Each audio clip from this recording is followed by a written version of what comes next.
ಆಗಬೇಕು. ಇದರಲ್ಲಿ ಪಾಲ್ಗೊಂಡು ಅವರ ವಿಷಯ ತಜ್ಞರಾಗಷ್ಟೇ ಅಲ್ಲದೆ ಎಲ್ಲ ಸಲಹೆ ಸೂಚನೆಗಳನ್ನು ಸಾಂದರ್ಭಿಕವಾಗಿ ಕೊಟ್ಟಂತ ಎಲ್ಲ ವಿದ್ವಾಂಸರುಗಳಿದ್ದಾರೆ. ಹೆಸರು ಹೇಳ್ತಾ ಹೋದರೆ ಪ್ರಾಯ ದೊಡ್ಡ ಪಟ್ಟಿಯಾದಿತ್ತು. ಕವಿ ಕರೋತಿ ಕಾವ್ಯಾನಿ ರಸಂಜಾನಾದಿ ಪಂಡಿತ ತರುಹು ಸೃಜತಿ ಪುಷ್ಪಾಣಿ ಮರುತ್ ವಹತಿ ಸೌರಭಂ. ಈ ಥರ ಪತ್ರಕರ್ತ ಮಿತ್ರರಿಗೆ ಗೊತ್ತು. ಮರುತ್ತಾಗಿ ಅಂದರೆ ಒಬ್ಬ ಕವಿ ಸೃಷ್ಟಿ ಮಾಡಬಲ್ಲ, ಸೃಜಿಸಬಲ್ಲ, ಆದರೆ ಅದರ ರಸವನ್ನು ಪಂಡಿತರು ಮಾತ್ರವೇ ಗ್ರಹಿಸಬಲ್ಲರು ಅಂತಿದೆ ಸುಭಾಷಿತ. ಹಾಗೆ ಮರಗಳು ಪುಷ್ಪವನ್ನೇನೋ ಸೃಜಿಸ್ಬಿಡುತ್ತೆ, ಆದರೆ ಅದರ ನಿಜ ಸೌರಭವನ್ನು ಮರುತ್ ಅಂದರೆ ಗಾಳಿ, ಆ ಥರದಲ್ಲಿ ಗಾಳಿ ಅರ್ಥ ಬೇರೇನೂ ಅಲ್ಲ. ಮರುತ್ ಆ ಥರದಲ್ಲಿ ಈ ಪದ್ಮಗಂಧಿಯ ಸುಗಂಧ ಇದೆಯಲ್ಲ, ಇದರ ಪದ್ಮ ಸಂಬಂಧಿ ಅಂತ ಈ ಆಡಕ ಇದೆಯಲ್ಲ, ಇದನ್ನು ತಾವೆಲ್ಲರೂ ಶ್ರೀಸಾಮಾನ್ಯನಿಗೆ, ಜನಸಾಮಾನ್ಯರಿಗೆ ತಲುಪಿಸುವಂಥ ಕೆಲಸವನ್ನು ತಾವೆಲ್ಲರೂ ಮಾಡ್ತೀರಿ, ಮಾಡಲಿ.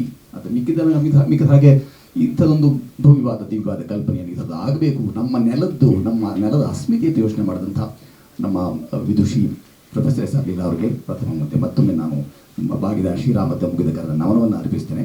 ಇದು ಸಾಧ್ಯವಾದದ್ದು ಅವರ ಆ ಅಧಿಶಕ್ತಿಯಿಂದಲೇ ಮಾಡಬೇಕು ಅಂತ ಹೇಳಿ.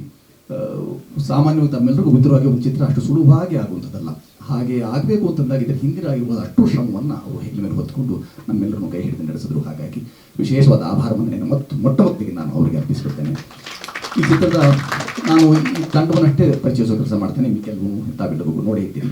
ನನ್ನ ಬಹುಕಾಲದ ಒಡನಾಡಿ ಮತ್ತು ಛಾಯಾಗ್ರಾಹಕರಾದಂಥ ಮನು ಯಾಬ್ಲಾ ಅವರು, YBR ಮನು ಅಂತ, ಅನುಗಾಲದ ಒಡನಾಡಿ ನಾಗೇಶ್ ಸಂಕಲನ ಮಾಡಿದಂಥವರು. ಮೈತ್ರೇಯಿ ಶುಭಂ ಕರೋತಿ ಗುರುಕುಲ, ಇಲ್ಲಿ ಪಕ್ಕದಲ್ಲಿ ಮಹಾಪತ್ಮರು ಕೂತಿದ್ದಾರೆ. ಈ ಗುರುಕುಲದ ಆಚಾರ್ಯರಾಗಿ ಮೃತ್ಯುಂಜಯ ಶಾಸ್ತ್ರಿಯವರಿದ್ದಾರೆ. ಗುರುಕುಲದ ಅಧ್ವರ್ಯರಾಗಿ ಕಾಮಕರಿದ್ದಾರೆ.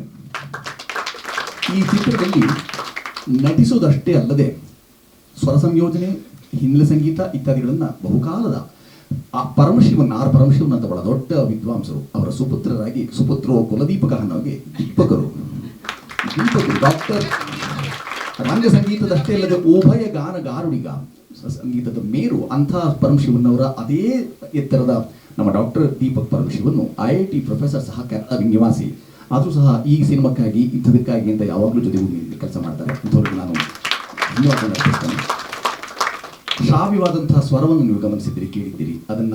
ಅದು ಸ್ವರ ಸಾಧನೆ ಮಾಡಿಕೊಟ್ಟಂಥವರು ಶಂಕರ ಶಾನುಭಾಗರು, ಮಹಾಮತಿಯ. ಅವರಿಗೆ ನಾನು ವಂದನೆಯನ್ನು ಅರ್ಪಿಸಬೇಕಾಗಿದೆ. ಇನ್ನು ಕಾಕತಾಳಿ ಅನ್ನೋ ಹಾಗೆ ಈಕೆ ಹೆಸರು ಮಹಾಪದ್ಮ. ಗುರುಕುಲದಲ್ಲಿ ಈಕೆ ಒಬ್ಬ ವಿದ್ಯಾರ್ಥಿನಿಯಾಗಿದ್ದರೂ ಸಹ ಮಹಾಪದ್ಮ ಅಂತ ನಂತರ ಗೊತ್ತಾದ ನನಗೆ. ಮಹಾಪದ್ಮ ಈಕೆ ಹೆಸರು. ಈಕೆ ನಡೆಸಿದಂಥ ಈಕೆ ಕೊಟ್ಟಂಥ ಸಹಕಾರ ಮತ್ತು ಇಡೀ ಗುರುಕುಲ ಕೊಟ್ಟಂಥ ಸಹಕಾರ ಎಲ್ಲ ಮಕ್ಕಳಲ್ಲಿದ್ದಾರೆ. ಆಕೆ ಜೊತೆಗಾರರೆಲ್ಲರೂ ಅಲ್ಲಿದ್ದಾರೆ. ಎಲ್ಲರಿಗೂ ಅವಕಾಶ ಆಗಿಲ್ಲ ಅಂತ ಹೇಳ್ತಿದ್ದಾರಲ್ಲಿ ಆ ಎಲ್ಲರಿಗೂ ನಾನು ಆಭಾರ ಮತ್ತು ಮನವಿ ವ್ಯಕ್ತಪಡಿಸ್ತೇನೆ. ಗುರುಮಾತೆಯಾಗಿ ಉಡುಪಿಯ ಪರಿಪೂರ್ಣ ಚಂದ್ರಶೇಖರರು, ಇವರು ಈಗ ಬಹುಭಾಷಾ ತಾರೆಯಾಗಿ ನಿಲ್ಲಿಸ್ತಾ ಇದ್ದಾರೆ. ಇವರು ಸಹ ಈ ಪ್ರಮುಖ ಪಾತ್ರವನ್ನು ಈ ಪದ್ಮಗಂಧಿಯಲ್ಲಿ ಮಾಡಿದ್ದಾರೆ. ಮತ್ತು ಮುರಳೀಧರು ಪ್ರೊಫೆಸರ್ ಅವರು ಶೇಷಾದ್ರಿ ಕಾಲೇಜಿನಲ್ಲಿ ಸಂಸ್ಕೃತ ಬೋಧಕರು. ಅದರ ಗಾಯನದ ಕ್ಷೇತ್ರದಲ್ಲಿ ನಮ್ಮ ಈ ಲಾವಣಿ ನೀವೇನು ಕೇಳಿದ್ದೀರಿ ಅದರ ಸಂಸ್ಕೃತ ಆವೃತ್ತಿಯನ್ನು ಹಾಡಿದಂಥವ್ರು. ಇದಿಷ್ಟು ಸಂಕ್ಷೇಪ ಪರಿಚಯ. ಕೆಲವು ಸಮಯ ಕಡಿಮೆ ಇರೋದ್ರಿಂದ ಎರಡು ಮಾತುಗಳನ್ನು ಸಾಧ್ಯ ಇದೆ ಅಂತ ನಾವು ಆರಂಭ ಮಾಡೋಣ. ಎಲ್ಲರೂ ಹೇಳೋದಿಲ್ಲ, ಮಾಡಿ ಹೇಳಿ ಮಾತಾಡಿ. ನಾಗೇಶ್.